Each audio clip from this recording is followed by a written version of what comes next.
Bonjour tout le monde, j'espère que vous allez bien. Je vais bien aussi par la grâce de Dieu. Et voilà, je suis très heureuse de vous retrouver sur cette nouvelle vidéo. Aujourd'hui, nous sommes le 10 mai et nous sommes en train de célébrer la fête de la mère. Nous fêtons la fête de la mère, mais il se peut que vous tombiez sur cette vidéo un autre jour que celui de la fête de la mère. Pas de souci parce que nous sommes mères chaque jour. Donc, rien à voir avec la date. Alors, j'aimerais qu'on aborde un peu ces thèmes d'être maman, qu'on parle un peu du fait d'être maman. Parce que souvent, lorsqu'on pense, lorsqu'on manifeste ce désir de devenir maman, eh bien, ce que nous pensons et la réalité sont deux choses complètement différentes. Vous voyez, lorsque moi j'étais jeune fille, parce que moi-même qui vous parle, je suis maman de 2 filles et que j'aime beaucoup, que j'embrasse. Donc voilà, lorsque je pensais à devenir maman, eh bien je pensais beaucoup plus à comment je vais porter mon bébé, le prendre dans mes bras, l'embrasser, le vêtir, faire des promenades avec, tout de penser, ce sont des choses à laquelle je pensais. Hein, ce sont vraiment des choses auxquelles je pensais et c'est complètement différent avec la réalité qui m'attendait en fait. Lorsque mon bébé est venu au monde, c'était autre chose. C'était bien, c'est vrai, de voir ce bébé. Je l'ai embrassé comme je pensais et tout. Mais il y avait vraiment une grande responsabilité qui m'attendait. Déjà, il fallait renoncer à... il fallait renoncer au sommeil, donc on ne compte pas les nuits blanches, les pleurs des bébés, changer des couches, lorsqu'il est malade, l'accompagner dans ses premiers pas et tout. Alors ce sont des choses pas faciles à gérer, vous voyez. Donc voilà pourquoi j'aimerais qu'on parle de ça parce que c'est très important. C'est vraiment très important. Moi, je pense que pour devenir maman, il faut vraiment très bien se préparer psychologiquement. Parce que être maman, c'est comme un travail en temps plein, en fait. C'est un travail à temps plein et on ne démissionne pas. C'est un travail dans lequel on ne démissionne pas. Donc, c'est pas facile d'être maman. C'est bien d'être maman, mais cela inclut beaucoup de sacrifices. C'est pourquoi...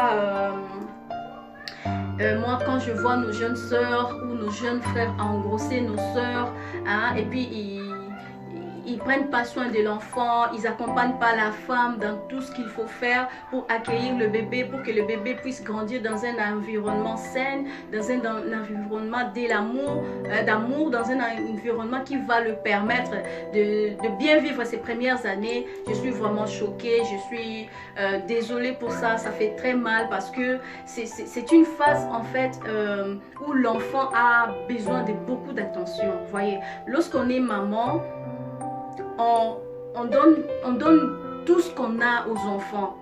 On leur donne notre attention, on leur donne notre énergie, on leur donne notre amour, on leur donne de l'affection. Et ce sont des choses qui les enfants ont besoin. Ils ont besoin de ça, ils comptent sur ça, ils attendent ça. Et ça va les aider à grandir dans un environnement d'amour. Et cet environnement, votre attention et tout ce que vous faites, cet accompagnement-là, c'est ce qui va faire à ce que vos enfants deviennent des personnes responsables, de personnes avec des valeurs. Parce qu'on donne ce qu'on a. Donc, tout ce que vous avez donné à vos enfants, c'est ce qu'eux iront donner aussi en retour. Et c'est comme ça, ainsi de suite, vous voyez. Donc, devenir maman, cela inclut vraiment de sacrifices. C'est un travail à temps plein. C'est un travail qui n'est pas facile, mais qui est très bien parce qu'en fait, on communique à nos enfants ce que nous avons de bon. Donc, il faut vraiment prendre son temps et bien réfléchir et se sentir prêt et maintenant entrer dans ce monde, devenir maman. Ça fait beaucoup de joie, ça fait beaucoup d'honneur hein, quand on t'appelle maman, quand tu présentes, tu dis que voilà, ça c'est ma fille. Ça fait vraiment du plaisir, ça fait du bien. Mais il ne faudrait pas seulement être maman de non. Il faudrait vraiment l'être de tout ton cœur, de toute ton âme. Donc, tu joues ton rôle de mère comme il se doit, comme il le faut. Parce que si tu n'es pas une bonne mère pour ton enfant ne sera pas une bonne personne en fait. J'avais lu une histoire sur les réseaux sociaux toujours. Il y avait un monsieur qui a été, en fait, il était voleur, il était devenu bandit, je sais pas moi qui. Alors, il a été arrêté, on l'a transféré en prison et il avait commis un crime et il devait mourir. Il était condamné à mort en fait. Et avant son exécution, il a écrit une lettre à sa maman. Il a dit, maman, je suis là en train de mourir, tu sais, normalement c'est toi qui devais mourir ici pour moi, à ma place, parce que tu te souviens lorsque j'avais volé le vélo de notre voisin, c'est toi qui m'as aidé à garder ces vélos. Ces jours-là, si tu avais remis ces vélos, je n'allais pas continuer à voler. Tu te souviens quand je suis partie au supermarché que j'avais volé 2 paquets de biscuits? Tu m'avais aidé à garder lorsqu'ils sont venus demander. Et ainsi de suite, tu m'as aidé à devenir un grand voleur.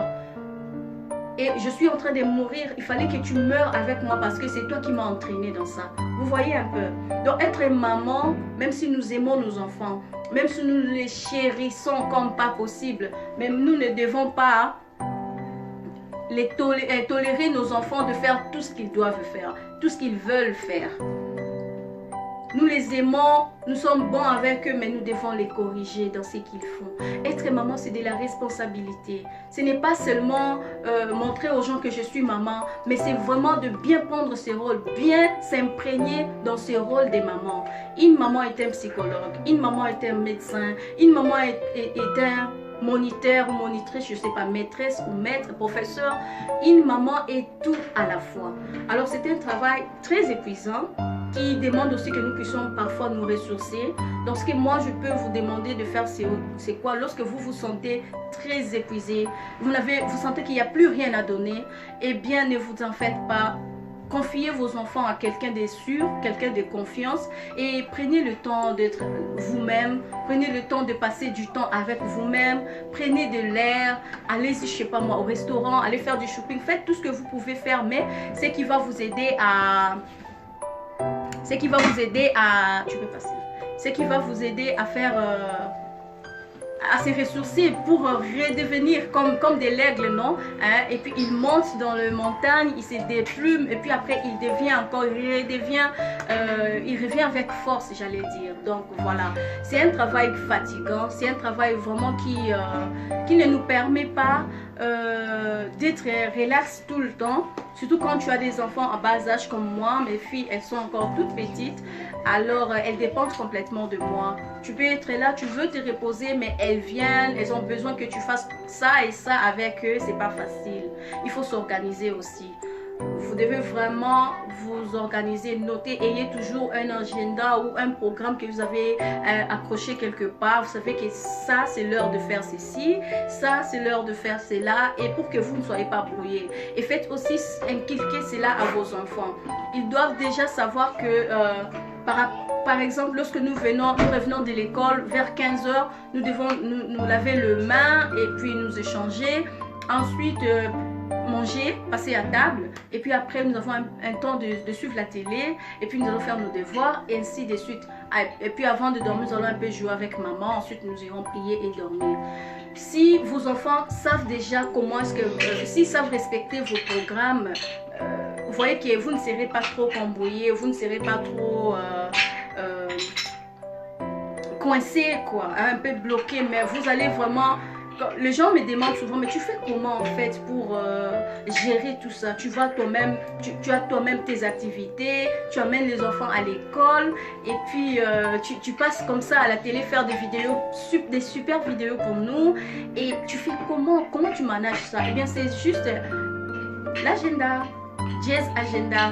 Donc voilà, c'est un peu ça. Moi je voudrais vraiment vous parler de ça, hein, être maman. Mes chères sœurs qui sont déjà mariées, qui sont mamans, prenez de temps en temps le temps de conseiller nos jeunes sœurs qui ne sont pas encore devenues mamans, hein. Conseillez-leur, montrez-leur comment être maman, comment devenir maman, qu'est-ce que c'est que d'être maman, tout ça. C'est très important parce que éduquer une femme, c'est éduquer toute une nation. Et si vous-même, vous n'avez pas quelque chose de bien à donner aux autres,